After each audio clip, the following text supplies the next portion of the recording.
Hello दोस्तों, good morning. पिछले chapter में हम पढ़ा चुके थे 1.1 में 4 तक क्वेश्चन हो चुका था वास्तविक संख्या क्लास 10th का।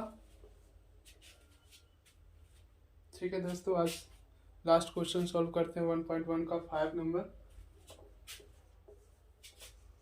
क्वेश्चन 5 में कह रहा है यूक्लिड विभाजन द्वारा, है ना। क्या क्वेश्चन है? कह रहा दर्शाई कोई भी यूक्लिड विभाजन द्वारा प्रयोग करके दर्शाई कि धनात्मक पूर्णांक वर्ग किसी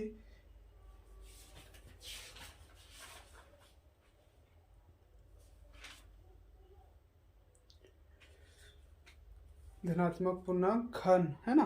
तो कह रहा है किसी धनात्मक पूर्णांक घन 9m प्लस 1 या 9m प्लस 8, है ना, होता है के रूप में होता है। तो देखेंगे इसे हम सोल्व कैसे करते हैं दोस्तों, है ना। तो हमें पता है जैसे b मानना है दोस्तों, हम बताए थे कि यदि हम b कैसे इसको समझते हैं 9 को, तो हम 7 से यदि हम डिवाइड करेंगे, 9 से डिवाइड करेंगे, 9b है ना, तो 9 से डिवाइड करेंगे तो 7×9 63।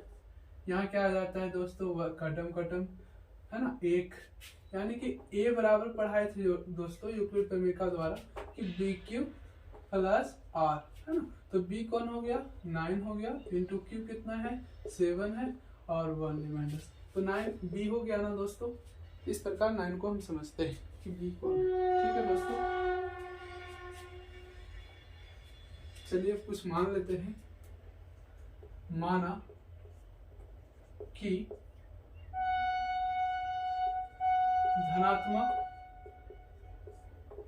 पूर्णांक, माना कि कोई धनात्मक पूर्णांक संख्या a, माना कि कोई, चलिए कोई भी लिखते हैं, कोई धनात्मक पूर्णांक a है तथा b बराबर, यहाँ 9 है दोस्तों, है ना। तो b बराबर 9 देंगे। यदि हम b बराबर 9 देते हैं, यदि हम b बराबर 9 देते हैं तो a बराबर 9 क्यूब प्लस r। बताइए दोस्तों, r बराबर हमें 0 1 2 3 4 5 6 7 8 तक हमें सॉल्व करते करते थक जाएंगे, है ना। पहले वाले क्वेश्चन हम सॉल्व किए थे, उसमें कितना, है ना, 2-3 ज्यादा है, लेकिन यहाँ 8 तक हम सॉल्व करते करते थक जाएंगे। और ये वीडियो 1 घंटा का बन जाएगा या 20 मिनट का, इससे ज्यादा बन जाएगा दोस्तों, है ना। तो हम इसे शॉर्ट में बनाते हैं। b बराबर हम यहाँ पर 9 ले लेते हैं, b बराबर हम यहाँ 9 की जगह पर 3 ले लेते हैं दोस्तों, है ना। यानी कि 9 को हटाकर हम 3 लेते हैं। कोई दिक्कत है दोस्तों, है ना। इसका घन b बराबर 3 लेते हैं। ठीक है, अब यूक्लिड विभाजन प्रमेय द्वारा बनाते हैं दोस्तों। यूक्लिड, ऐसे बड़े सवालों में यही करना, यूक्लिड। और आप घर पे चाहे तो वैसे भी बनाए, 9 को रख कर अपना 8 तक सॉल्व कीजिए, वही आएगा, है ना। तो कोई दिक्कत नहीं है आपको, उसमें वैसे भी आप बना सकते हैं जैसे आप बनाना चाहें, है ना। घर पर कैलकुलेशन स्ट्रॉन्ग करना है। यूक्लिड विभाजन प्रमेय का एल्गोरिथम से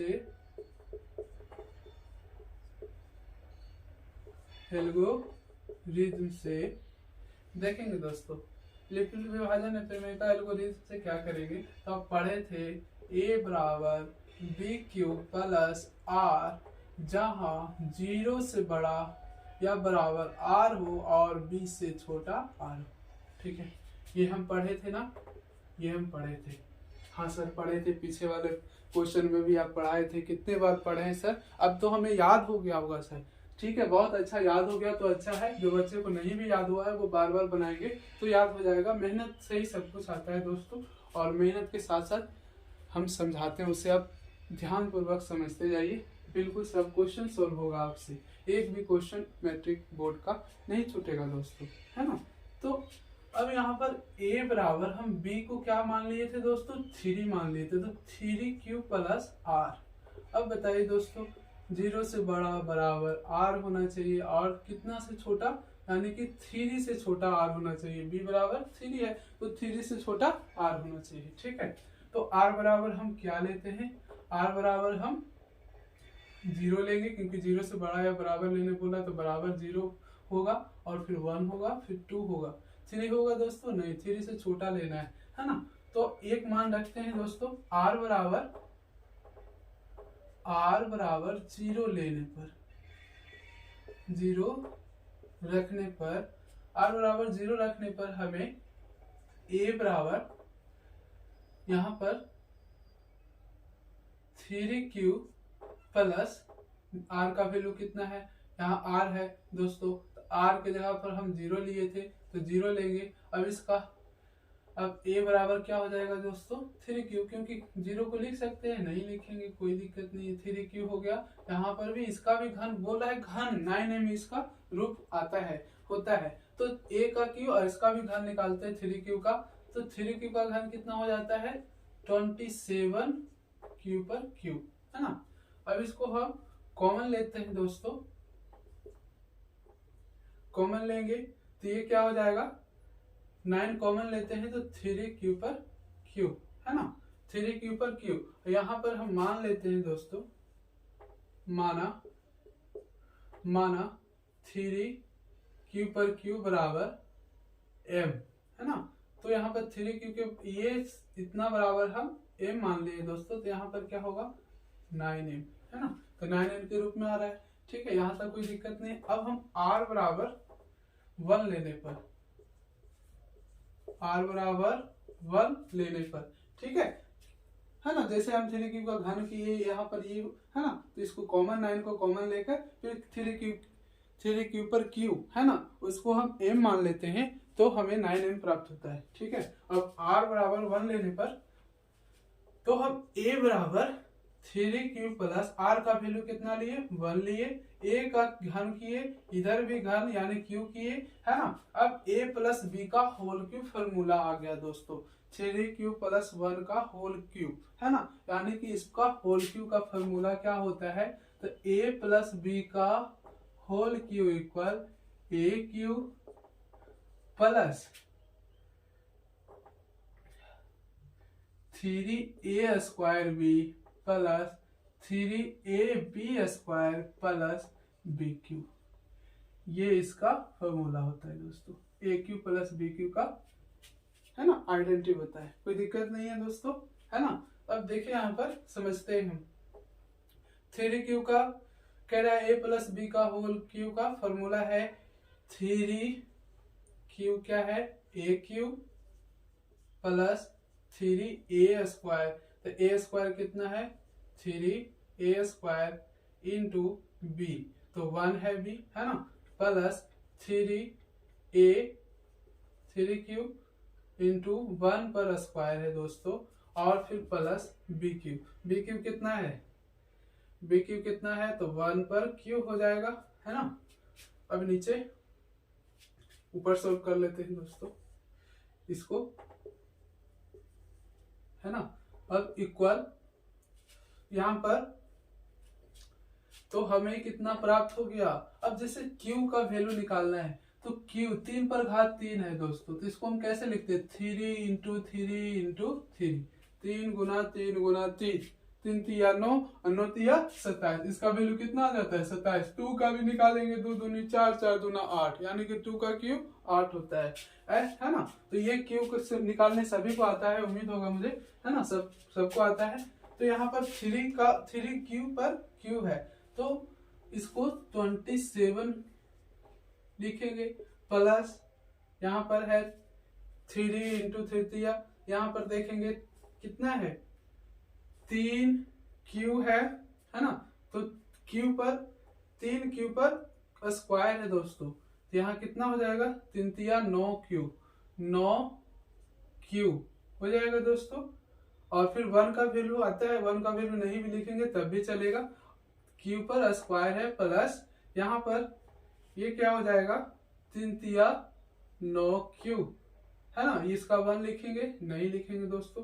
और प्लस 1 में क्यू है तो ये 1 लिखा जाएगा, इंटू में 1 होगा तो उसका वैल्यू उतना ही होता है। अब किसी को भी 1 से मल्टीप्लाई करेंगे तो 1 ही उतना ही आएगा, है ना। 2 से 1 को मल्टीप्लाई 2 1 जा 2 ही होगा, 3 से मल्टीप्लाई इस तरह 2 क्यू, यहाँ पर हम 3 क्यू को 1 से मल्टीप्लाई करेंगे 3 क्यू ही होगा, है ना दोस्तों, कोई दिक्कत नहीं है ना। अब यहाँ पर समझते हैं बच्चों, इसको हम 27 क्यू पर क्यू प्लस 3 क्यू, है ना, तो देख लेंगे यहाँ पर हम, है ना, तो यहाँ पर कितना हो गया 27 क्यू पर स्क्वायर प्लस 9 क्यू प्लस 1, है ना। यहाँ तक हम यहाँ पर हम कॉमन ले लेंगे दोस्तों, तो 9 हम कॉमन लेंगे तो कितना बचेगा 3 क्यू नोतिया 27 प्लस नोतिया 27 प्लस नो तो डायरेक्ट हट गया दोस्तों, तो यहाँ क्यू लिखाएगा 9 9 1 जा 9, यहाँ 1 लिख सकते हैं, नहीं 1 होगा। अब यहाँ पर दोस्तों इतना को हम m मान लेते हैं, क्या मान लेंगे, माना 3 क्यू पर Q plus 3 Q square plus Q बराबर m, क्या मान लेते हैं m मान लेते हैं, इतना को हम m मान लेते हैं दोस्तों। तो 9m हो सकता है, 9m कहना गलत है, नहीं 9m प्लस 1, है ना, ये क्या आया 9m प्लस 1, कोई दिक्कत है दोस्तों। अब आगे बढ़ते हैं, एक और बचा हुआ है r बराबर 2 लेने पर, r बराबर 2 लेने पर, अब r बराबर 2 लेंगे तो a बराबर 3 क्यू प्लस 2, अब इसका भी घन करना है दोस्तों, इसका क्यूब निकालना है, इसको भी a क्यूब, तो 3 क्यू है a cube plus 3a square b, यानी कि 3 इंटू a कितना है तो 3 क्यू है, इसको स्क्वायर करेंगे, इंटू कितना b कितना है तो 2 है, प्लस 3a b स्क्वायर, यानी कि 3 और फिर a 3 क्यू है, और इस बार b को स्क्वायर कर देंगे दोस्तों, 2 को स्क्वायर प्लस 2 का क्यू, यानी कि b का क्यू। कोई दिक्कत है यहाँ तक, नहीं होना चाहिए। ये 3 का घात 3 है तो 27 क्यू पर क्यू हो जाएगा, प्लस 3 तिया यहाँ पर 3 है और ये 3 तिया 9, है ना, 9 क्यू और इंटू 2 प्लस यहाँ पर 3 है, तो यहाँ पर क्या हो जाएगा दोस्तों 3 इंटू 3 क्यू, है ना, तो 3 यहाँ क्या हो जाएगा 3 तिया 9 क्यू, और फिर इधर ये इसका स्क्वायर हटाएंगे तो क्या हो जाएगा दोस्तों, इंटू पॉइंट के मतलब इंटू मान लीजिए, 2 2 जा 4 हो गया, है ना, प्लस 2 का घात तो 8 होगा यहाँ पर दोस्तों। कोई दिक्कत है, 2 का घात 3 कितना होता है, 2 पे घात 3 है, यानी कि 2 को 3 बार मल्टीप्लाई करेंगे, 2 को कितने बार मल्टीप्लाई करेंगे 3 बार, है ना। जब भी कोई संख्या ऐसा मिले तो उसको नहीं आता है, कभी कभी बच्चे हड़बड़ में अपने मन में ही मल्टीप्लाई करने लगते हैं, घात निकाल लेते हैं क्यूब वाले को, उसे लिख कर लिखिए तो आसानी से बनेगा, और मन पे बनाते हैं तो इससे पहले मेहनत करना पड़ेगा कुछ, है ना, ठीक है। अब यहाँ पर हम देखेंगे, कॉमन लेंगे 9 कॉमन लेंगे, इसमें नहीं कुछ और इसमें अभी सॉल्व करना है, देख लेते हैं, है ना। तो 27 क्यू पर क्यू प्लस 9 27 दूना 54 Q square plus 36 Q plus 8, ठीक है। अब यहाँ पर हम कॉमन ले लेंगे 9 लेंगे तो 9 27 क्यू बचेगा, प्लस यहाँ पर 9 27 है तो 3 क्यू बचेगा ना, यहाँ पर 3 क्यू का क्यू, अब 9 6 54 तो 6 क्यू स्क्वायर होगा ना, प्लस यहाँ पर 9 चौका 36 4 क्यू होगा ना, और इसको यहाँ ऐसे कर 8 लिख देंगे। अब इतना बराबर दोस्तों हम m मान सकते हैं ना इसको, तो यहाँ पर हम मान ही लेते हैं, है ना। हम इसलिए यहाँ पर लिख रहे हैं दोस्तों कि ध्यान से आप समझते जाइए, एक एक तोड़ कर बनाए इसको, एक भी इसमें शॉर्ट नहीं है, इसमें जितना होता है उतना समझा कर लिख रहे, है ना। यहाँ तक कोई दिक्कत नहीं होनी चाहिए आप लोगों को, है ना, समझ गए। अब देखिए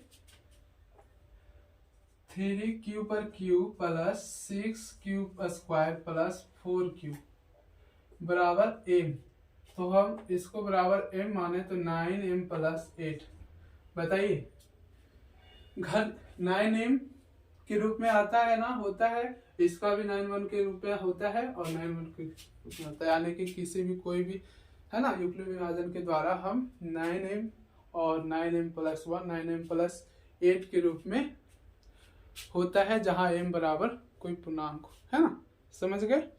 चलिए अब 1.2 के आगे की ओर हम बढ़ते हैं और उसमें कुछ बेसिक चीजें सीखते हैं, है ना।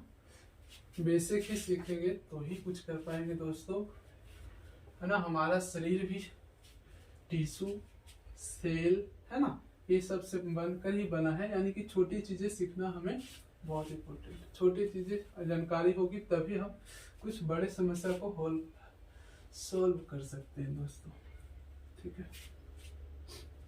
छोटी चीजों को समझिएगा तभी बड़े समस्या को सोल्व कीजिएगा, यानी कि छोटी छोटी बातें ही बड़ी समस्या बनती है। तो छोटी चीजों को सोल्व करना है, ठीक है, कितना भी बड़ा कोई नहीं हो, है ना। चलिए आज हम सीखते हैं कंपोजिट नंबर, और है ना, ये हम इसके बारे में पिछले वीडियो में भी पढ़ाए थे, इसके बारे में कुछ सिखाए थे दोस्तों, है ना। आज भी उसके बारे में सिखाते हैं। भाज्य संख्या, अभाज्य संख्या, है ना। भाज्य संख्या, अभाज्य संख्या। भाज्य संख्या कंपोजिट नंबर, अभाज्य संख्या प्राइम नंबर, है ना। कंपोजिट नंबर, प्राइम नंबर पढ़ाए हैं, तो पहले हम कंपोजिट नंबर नहीं दोस्तों, पहले हम प्राइम नंबर पढ़ लेते हैं, तो अभाज्य संख्या, भाज्य संख्या में आसानी से समझ में आ जाएगा, है ना। तो हम क्या सीखते हैं, प्राइम नंबर। दोस्तों बहुत आसान चीज है ये सब, आप जो बच्चे पढ़े होंगे, कई बच्चे पता होगा, है ना। प्राइम नंबर यानी कि अभाज्य संख्या।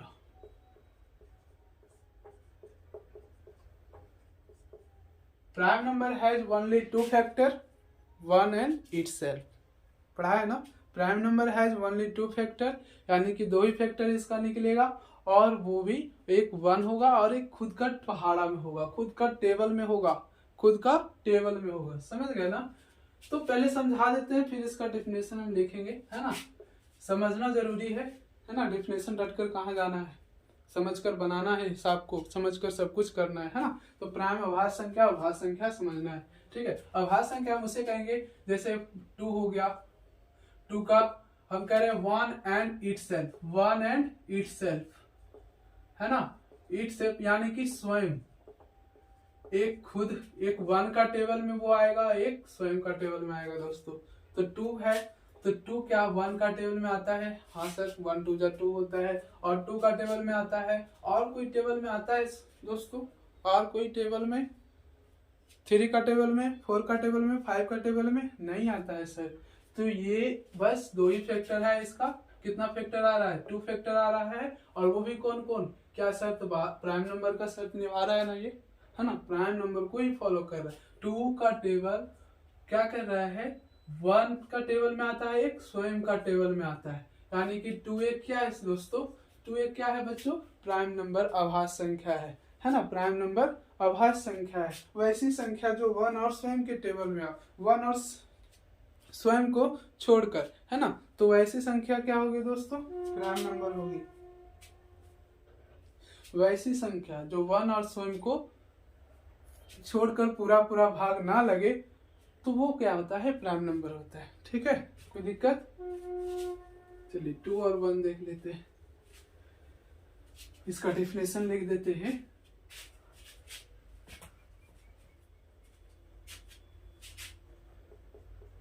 वैसी संख्या जो 1 और स्वयं को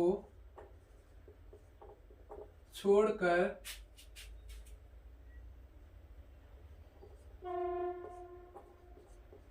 पूरा पूरा भाग ना लगे, उसे हम क्या कहेंगे दोस्तों, प्राइम नंबर कहेंगे। जैसे दोस्तों, जैसे 2 हो गया, 3 हो गया, 4 होगा दोस्तों, देखते हैं 4 होता है कि नहीं। 1 का टेबल में, 2 का टेबल में, 4 का टेबल में, यानी 2 फैक्टर से ज्यादा आ रहा है दोस्तों, यानी कि ये 1 का क्या है, प्राइम नंबर का क्या कहना है कि प्राइम नंबर कहता है ना प्राइम नंबर यही कहता है कि हम जो है ना वन ही के टेबल में आएंगे और एक खुद का टेबल अपना ही टेबल में आएंगे, यानी कि अपना ही पहाड़ा में आएंगे और वन का टेबल में आएंगे और किसी के टेबल में नहीं आएंगे, वही प्राइम नंबर है। तो 4 तो खुद का टेबल में भी आता है दोस्तों, ठीक है, ये मानते हैं 4 का टेबल में आ गया, लेकिन ये 2 का टेबल में भी आ जाता है दोस्तों, है ना, यानी कि खुद से अलग भी टेबल में आ जाता है, तो वो प्राइम नंबर नहीं होगा, प्राइम नंबर नहीं होगा। 5 दोस्तों, 5 होगा, 5 होगा सर, 5 होगा, क्योंकि 5 जो है खुद का टेबल में आता है, एक 1 का टेबल में आता है। 6 नहीं होगा, 3 का टेबल में भी आ जाता है 6, तो 6 नहीं होगा, 7 होगा, 8 नहीं होगा, 9 भी नहीं होगा, है ना, 10 होगा नहीं होगा, 11 होगा, 12 होगा नहीं होगा, 13 होगा, 14 होगा नहीं होगा, 15 भी नहीं होगा, 16 नहीं, 17 होगा, है ना, 18 होगा नहीं होगा, 19 होगा, है ना, 20, 21 होगा, 22, 23 होगा, है ना। ऐसे आप बहुत सारी संख्या पता कर सकते हैं, आपको सब कुछ पता है, सब कुछ बता ही दिए हैं, उसके अनुसार आप पता कर सकते हैं कि कौन प्राइम नंबर है और कौन कंपोजिट नंबर है, यानी कि कौन अभाज्य संख्या है और कौन अभाज्य संख्या है दोस्तों। चलिए अब देखते हैं कंपोजिट नंबर के बारे में। कंपोजिट नंबर,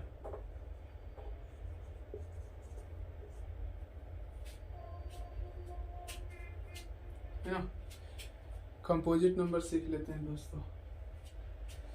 वैसी संख्या जो 1 और स्वयं को छोड़कर पूरा पूरा भाग लग जाए, क्या कह रहा है, वैसी संख्या, वैसी संख्या क्या होगा दोस्तों, वैसी संख्या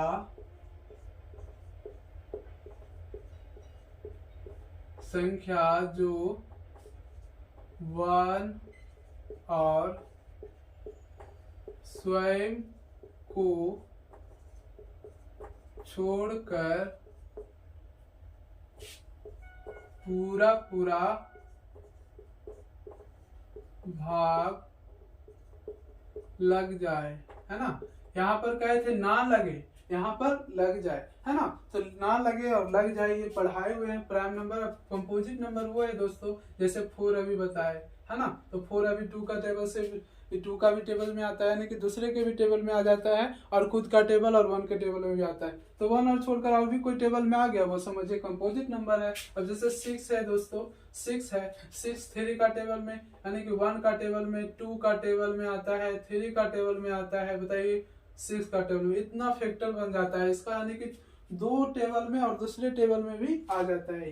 तो ये 6 क्या है, कंपोजिट नंबर है, 6 क्या है, कंपोजिट नंबर है, ठीक है। तो कंपोजिट नंबर को हम क्या कहते हैं दोस्तों, भाज्य संख्या, क्या कहते हैं, भाज्य संख्या, भाज्य संख्या, अभाज्य संख्या, ठीक है दोस्तों। हम इंग्लिश हिंदी थोड़ा सा ध्यान दे रहे हैं, बच्चों को इंग्लिश हिंदी में थोड़ा दोनों लिखना पड़ता है, क्योंकि कोई बच्चे इंग्लिश वाले भी होते हैं, उनको भी सीखना है ना। तो कंपोजिट नंबर हैज, है ना, मोर देन फैक्टर, समझ गए ना, इसमें है ना 2 मोर देन फैक्टर, यानी 2 से अधिक जो फैक्टर आता है तो कंपोजिट नंबर बोलते हैं। 4 6 5 नहीं होगा, 7 नहीं होगा, 8 होगा दोस्तों, 8 होगा, 9 होगा, 10 होगा, 11 नहीं होगा, 12 होगा, 14 होगा, है ना, डॉट डॉट आगे तक होगा, ठीक है दोस्तों। अब आप निकाल सकते हैं, आपको बताया गया जैसे जिसके अनुसार आपको निकाल सकते हैं, ठीक है। इतना का स्क्रीनशॉट लीजिए दोस्तों।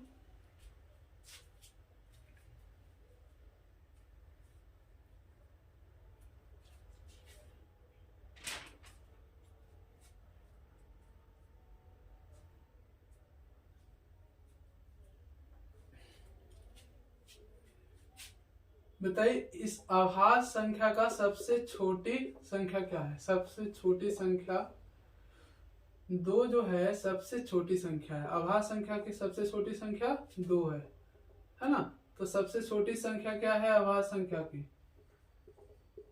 2 है, क्या है दोस्तों, 2 है।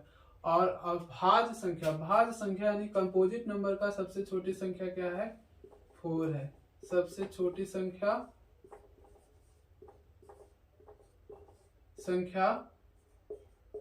4 है दोस्तों, क्या है, 4 है, ठीक है, 4 है।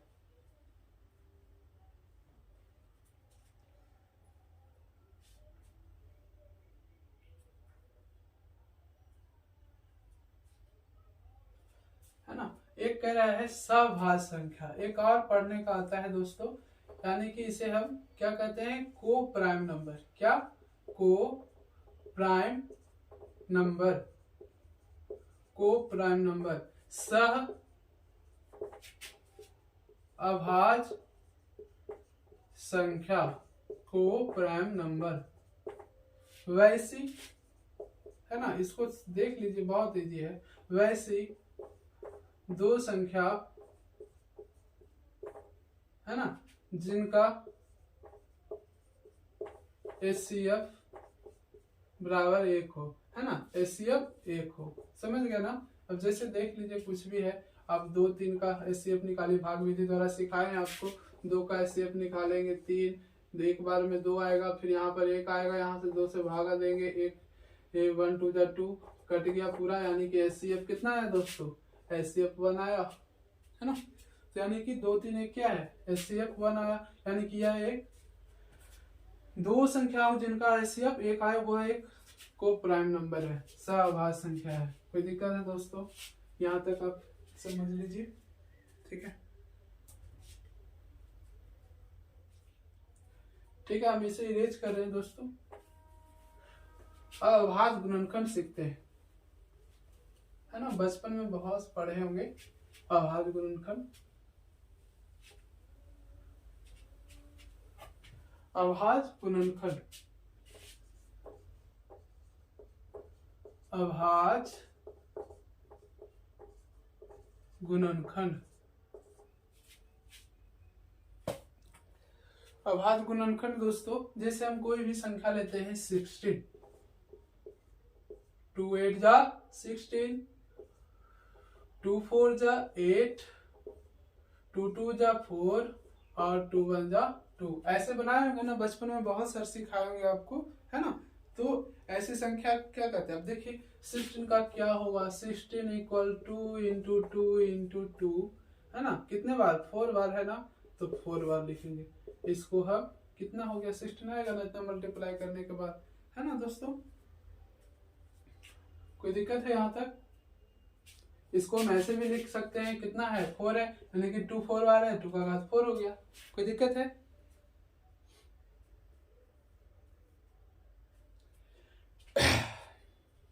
कोई दिक्कत है दोस्तों?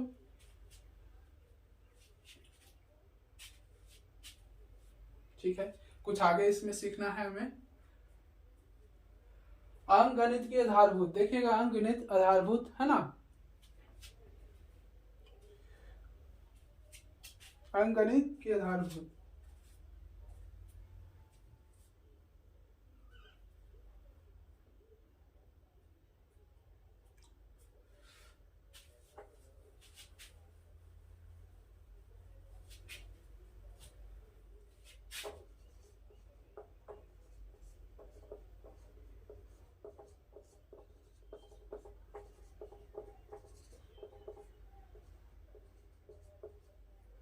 आधारभूत, ठीक है। तो वैसी भाज्य संख्या जो अभाज्य संख्या के गुणनफल को रूप में व्यक्त किया जाता है ना, समझ गए ना, उसी को हम क्या कहते हैं, fundamental theorem of arithmetic. Fundamental theorem of arithmetic, यानी कि, है ना, क्या है लिखा हुआ, यानी कि अंकगणित के आधारभूत, fundamental theorem of arithmetic. Fundamental theorem of arithmetic किसे कहते हैं? वैसी संख्या, है ना, वैसी भाज्य संख्या जो अभाज्य संख्या के गुणनफल के रूप में व्यक्त किया जाता हो, उसे हम क्या किया जा सकता है, उसे गुणनखंडों के क्रम को छोड़कर, है ना, उसको हम क्या कहते हैं, उसको हम क्या कहते हैं, है ना, अंकगणित के आधारभूत। ठीक है दोस्तों, अब क्या है अंकगणित के आधारभूत देख लेते हैं। जैसे कोई संख्या लेते हैं दोस्तों, एक कोई संख्या बुक से ले लेते हैं, चलिए 420 ले लेते हैं, 420, है ना, 420। इसको 2 से डिवाइड करें, 2 से 2 कितना होगा, तो 2 2 जा 4 और 10 2 जा 20, फिर यहाँ पर 2 से होगा दोस्तों, तो यहाँ कितना बार में होगा, है ना, कितने बार में, 5 बार में, 3 बार में। कोई दिक्कत है दोस्तों? है ना, ये आधारभूत की शैली है। इसमें देखेंगे आधारभूत गणित की, है ना, तो अंक गणित की आधारभूत यानी फंडामेंटल थ्योरम ऑफ अर्थमेटिक, है ना, समझेंगे इसमें क्या कह रहा है। अब जैसे आपसे कोई कहेगा, कोई दो संख्या लेना है आपको, आपसे कोई कहेगा, है ना, कि आभाज्य गुणनखंड विधि द्वारा एलसीएम और एचसीएफ ज्ञात करें। आभाज्य गुणनखंड विधि द्वारा एलसीएम और एचसीएफ ज्ञात करें। कहेगा आभाज्य, अब सीखना है आपको, आभाज्य गुणनखंड विधि द्वारा एलसीएम और एचसीएफ ज्ञात करें।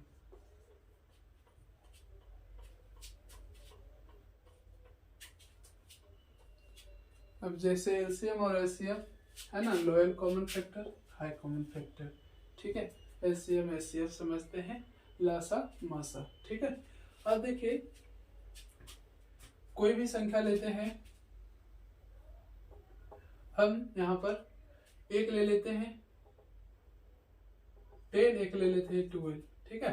अब 10 का पहले निकालते हैं, 10 का 5 2 जा 10, और यहाँ पर 12, 2 6 2 जा 12, 3 2 जा 6, है ना। तो 10 का कितना आया दोस्तों, 10 का 2 इंटू 5, 2 इंटू 5, 10 इक्वल।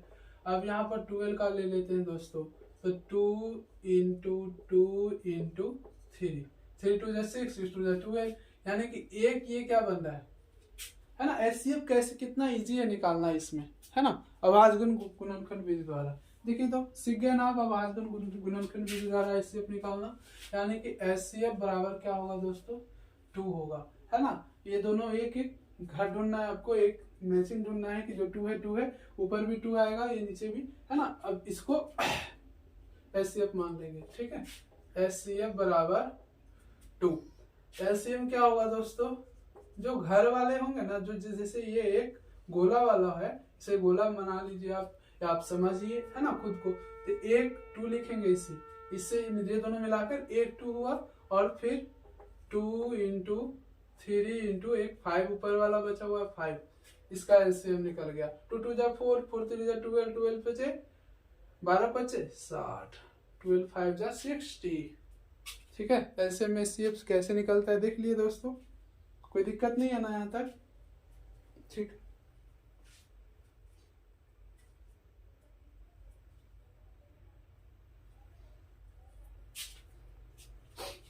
ठीक है, आगे पढ़ते हैं।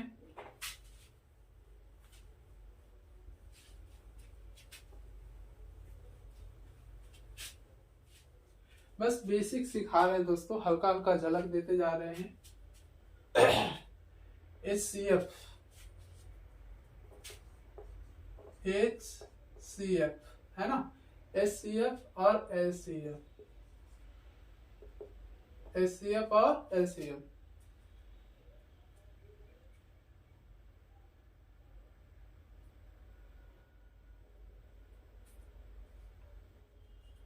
है ना। कह रहा है उभयनिष्ठ, दोस्तों बहुत कोई को नहीं पता होता कि उभयनिष्ठ ये क्या दे दिया है ना। तो उभयनिष्ठ क्या होता है, कॉमन, जैसे हम अभी 2 का कॉमन निकाले थे। उभयनिष्ठ अभाज्य गुणनफल, उभयनिष्ठ अभाज्य गुणनफल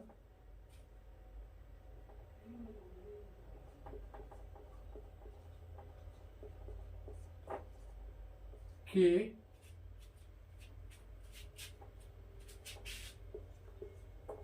न्यूनतम रूप को, है ना, न्यूनतम रूप होता है। क्या होता है, न्यूनतम रूप होता है, ठीक है। न्यूनतम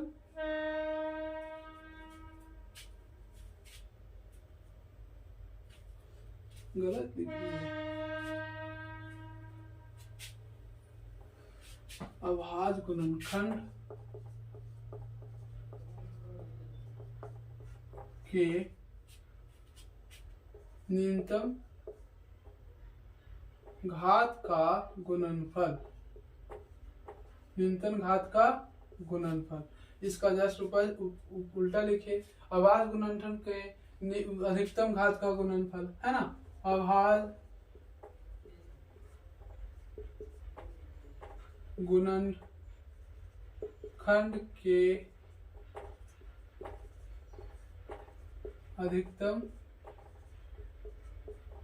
घात का गुणनफल।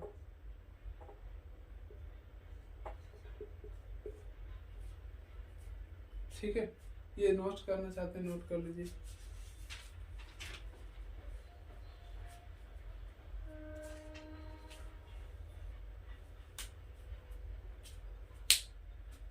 है ना दोस्तों,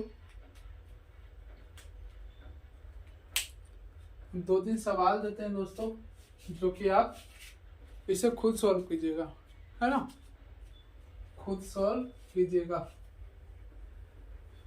2-3 प्रश्न देते हैं, उसे आप खुद सॉल्व कीजिएगा। अभाज्य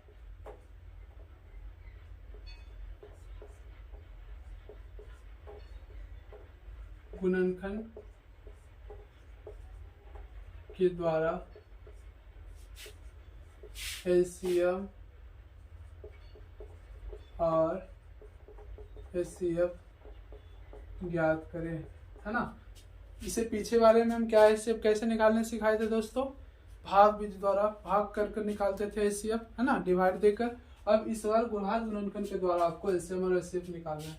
कैसे, अब जैसे यहाँ पर हम कुछ अंक देते हैं जो कि आप घर पे बनाएंगे, आपको एक बता दिए थे, 20 और 24,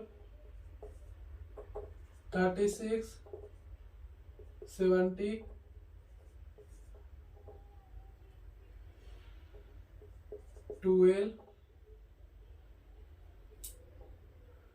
12, 18। ठीक है दोस्तों, ये तीनों का निकालेंगे। एक हम अभी सिखा देते हैं आपको नया अंक लेकर, है ना। तो 35 और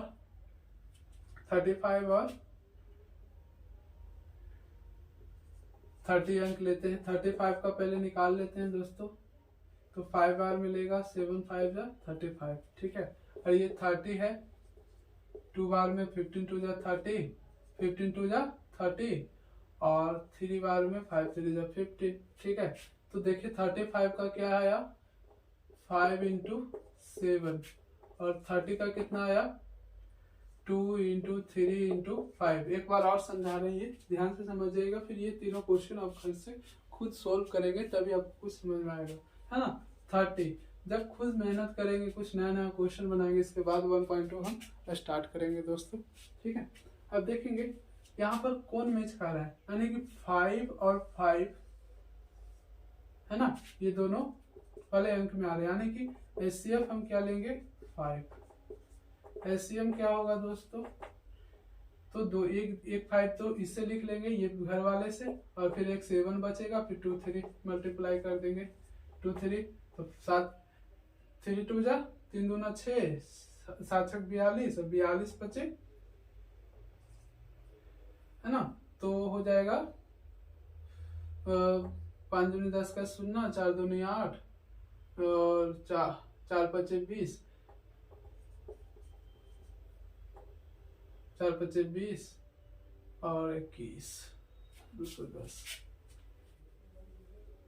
210 आंसर हुआ दोस्तों।